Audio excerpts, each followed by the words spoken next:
Oh dear, oh dear.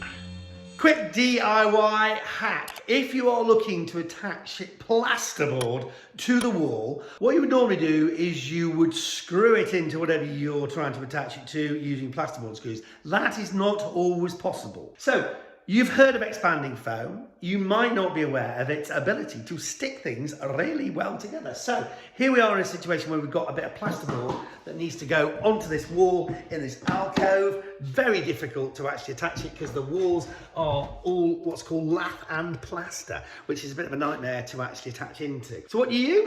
You attach it with expanding foam. Now you've got to bear in mind that it's going to push the thing out, so you've got to be careful about that. But as a sticky thing, expanding foam can sometimes work really, really well. Oh dear, oh dear.